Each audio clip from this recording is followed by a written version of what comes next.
Sir से पूछना ये दूसरा फर्ज बनता हमारा कि हक्कानी साहब आप पाकिस्तान छोड़ के नहीं जाएंगे, ये बात तो दुरुस्त, अच्छा सवाल है शेख साहब। हाँ जी, अगर वो इन्वेस्टिगेशन को फेस करेंगे तो यही रहे। फैसल साहब, क्या हक्कानी साहब आप पाकिस्तान छोड़ के जा सकते हैं? मैं समझता हूं कि जी उनका पाकिस्तान आना, इस्तीफा देना और अपने आप को तहकीकात के लिए पेश करना इस चीज की वाज़ेह दलील है कि वो पाकिस्तान में रह के तहकीकात का सामना करेंगे। अगर उनके दिल में कोई चोर होता तो वो वहां से इस्तीफा भेज देते और वहां पर आते ही नहीं, लेकिन जब आ गए हैं, अपने आप को तहकीकात के लिए पेश कर दिया है, तो हमें अब तहकीकात का इंतजार करना चाहिए, ये खिलाफियात भी कहती है। लेकिन ये इस मेमो के मुताबिक में ये याद रखना है इस मामले में, ये इस बात को रखें कि जब हुकूमतें इस तरह के सौदे करती हैं तो वो कभी भी दस्तखत शुदा मेमोरेंडम नहीं आते। दस्तखत शुदा जो है वो कागजात एक्सचेंज नहीं। देखिए पाकिस्तान के, मैं ऑन रिकॉर्ड एक बात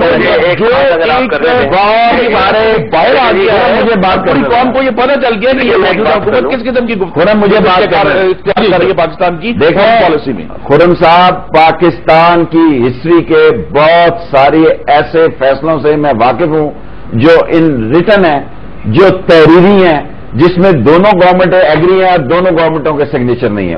नहीं होते। चलिए आप कह रहे हैं ऐसे हसास मामले पर दस्तखत मैं कहता हूं इससे भी देखिए ये पाकिस्तान की तारीख का बहुत, लेकिन हुकूमती लेवल पर तो नहीं हुआ ना। लेकिन पाकिस्तान ये मैं कहते दस्तखत नहीं है।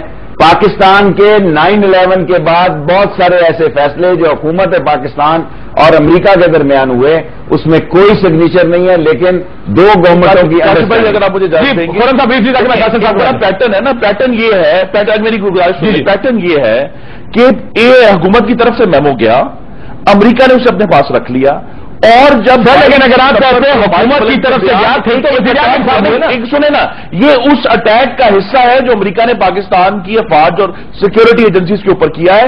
उनके पास उस वक्त का वो मेमो मौजूद था जिसे उन्होंने फिर 22 सितंबर के बाद बाहर निकाला और उसको इस्तेमाल कर रहे हैं पाकिस्तान की इंटेलिजेंस एजेंसी में अफवाज पाकिस्तान को अटैक करने के लिए।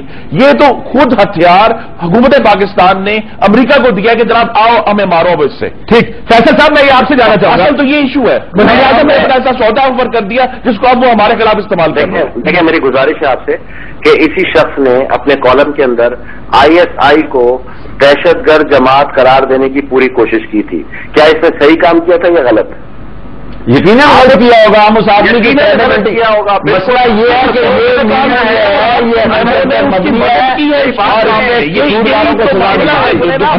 जिसकी वजह से परेशानी है पूरी कौम को कि आप मेमोरेंडम में मदद की है, उसका एविडेंस बना है कि पाकिस्तान भी करती है कि आप हमारी मदद। फैसल साहब आपसे फैसल आबदी साहब, अब एक और जालिया जिसको देखने का ये है कि आप लोग वैसे तो 2 महीने के बाद फौज की हिमायत में बयान देते हैं, अंदर खाने आप ये काम कर रहे हैं फौज के साथ। देखिए जनाब, कराची जाने का ये नुकसान हो गया कि आप लोग सुन ही नहीं रहे। नहीं, आप लोग जाते हैं वापस आज के बगैर बड़ी उदासगी है इस्लामाबाद में। ये है कि मैं आपसे गुजारिश ये कर रहा हूं कि एक शख्स जो पाकिस्तान के हमेशा खिलाफ काम करता रहा, ये भी तो मुमकिन है कि ये सब कुछ उसी का तहरीर करता हूं। आप सर हुसैन हक्कानी भी इसकी डीटो कापी है।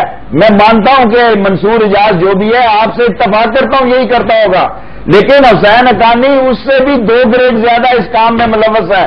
बेनजीर शहीद भुट्टो के खिलाफ जो साजिश हुई, जो उनकी किरदार कुशी की गई, मैं ऑन लाइव कह रहा हूं ARY पे कि पीटर गैल्ब्रेथ के दस्तखत जो है वो हुसैन हक्कानी की। आपको पता था मैं गलत इल्जाम नहीं लगाता कभी किसी। मैं आपकी बात से मुत्तफिक हूं, लेकिन उस वक्त हुसैन हक्कानी का बहुत मशकूक सौदे हमेशा जो लोगों के जरिए किए जाते हैं।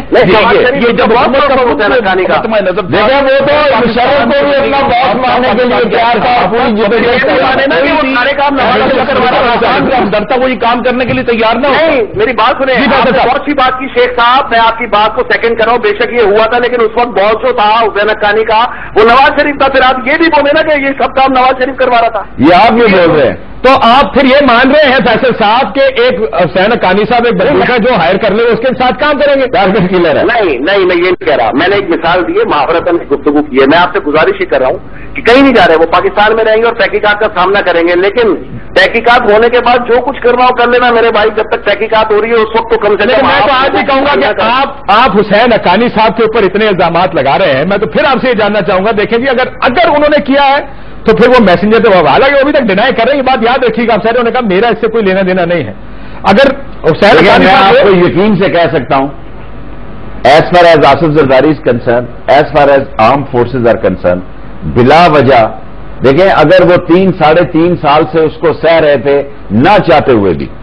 دیکھیں آپ یہ کیا سمجھتے ہیں کہ پاک فوج میں لوگ نہیں ہیں جو کمپیوٹر اور یہ جو ہم تو نہیں آتا ہمیں یہ جو کمپیوٹر یہ سسٹم ہے, لیکن ان میں ایکسپرٹیز کی بہت بڑی تعداد ہے جنہوں نے اس کو پورا چیک کر کے پورے معاملات کی تہہ پہ جا کے ود ریکارڈ وہ اس نتیجے پہ پہنچے ہیں. ورنہ یہ آرمی کے لیے آسان کام نہیں ہے کہ پریزیڈنٹ کے پاس ایک ایجنسی جائے کہے کہ here is a your man and he is involve in nonsense thing.